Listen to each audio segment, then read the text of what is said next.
Halo semuanya, nama saya Lorencia Anjafari, absen 16, kelas 10D. Jadi sekarang saya akan menjelaskan seputar jaringan komputer. Yang pertama, apa itu jaringan komputer? Jaringan komputer atau computer network adalah jaringan telekomunikasi yang memungkinkan antar komputer untuk saling berkomunikasi dengan cara bertukar data. Selanjutnya, apa saja manfaat dari jaringan komputer?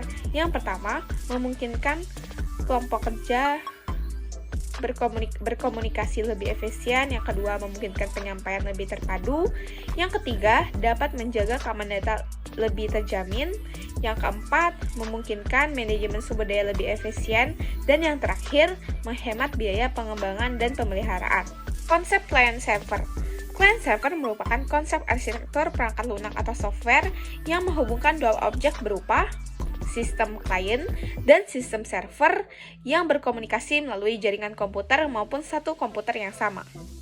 Apa saja elemen dasar dalam bangun suatu jaringan? Yang pertama, aturan atau rules. Aturan yang ada pada suatu jaringan agar suatu alat dapat berkomunikasi satu sama lain dengan alat lainnya. Yang kedua, pesan atau message. Yang ketiga, media atau medium. Yang terakhir, perangkat atau device. Salah satu perangkat keras yang berfungsi untuk memproses dan mengolah data dari input device dan dikeluarkan dalam bentuk informasi oleh output device. Apa saja jenis jaringan? Yang pertama, LAN atau Local Area Network. Biasanya penggunaannya di kantor atau sekolah. Lalu selanjutnya ada PAN atau Personal Area Network. Biasanya penggunaannya itu di perkantoran atau di rumah pribadi.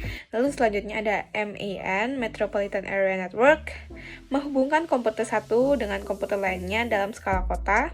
Lalu selanjutnya ada CAN atau Campus Area Network, menghubungkan perangkat komputasi untuk area kampus atau universitas saja. Lalu selanjutnya ada VPN atau Virtual Private Network, biasanya untuk seseorang mengakses suatu website dengan jalur atau jaringan pribadi.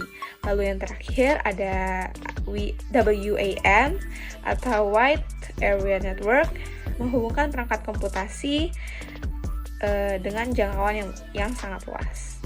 Yang terakhir, apa itu topologi jaringan? Topologi jaringan adalah suatu metode untuk menghubungkan dua komputer atau lebih menggunakan kabel seperti fiber optik dan UTP maupun tanpa kabel. Dengan menyusun topologi jaringan, seorang pengguna komputer dapat saling berkomunikasi dan berkirim pesan dalam waktu yang singkat. Adapun topologi fisik yang lumrah digunakan untuk membangun sebuah jaringan adalah bus, star, ring, extended star, hierarchical, dan mesh. Topologi dikelompokkan menjadi dua. Yang pertama, jaringan dua komputer. Jaringan ini menghubungkan dua komputer, bisa dilakukan menggunakan kabel UTP dan sepasang RJ45 yang telah dikonfigurasi secara cross. Lalu yang terakhir atau yang kedua, ada jaringan lebih dari dua komputer. Jaringan ini menghubungkan lebih dari dua komputer. Jenis ini dilakukan memakai hub atau switch agar lebih mudah menambah komputer baru jika diperlukan. Sekian dari saya, semoga bermanfaat. Terima kasih.